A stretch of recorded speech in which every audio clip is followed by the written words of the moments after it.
కొంచెం ఉంది.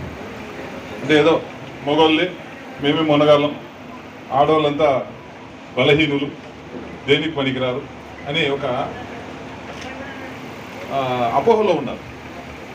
అయితే నేనే పెద్ద మొనగాన్ని, ప్రతి మగవాడిని పెంచేది ఒక తల్లి, అది అతను మర్చిపోతున్నాడు.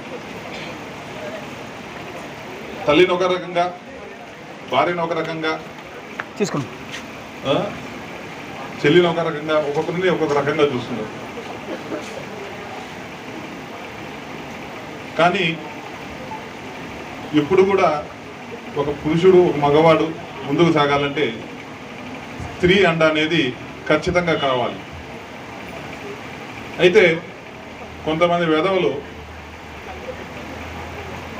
తన తల్లిని, తన చెల్లిని కాకుండా ఇంకోటి తల్లిని, ఇంకోటి చెల్లి మీద దాడులు చేయడం, వాళ్ళ మీద లైంగిక నేరాలు చేయడం, వాళ్ళని బెదిరించడం, వాళ్ళను మోసాలు చేయడం అనేది చేస్తున్నారు.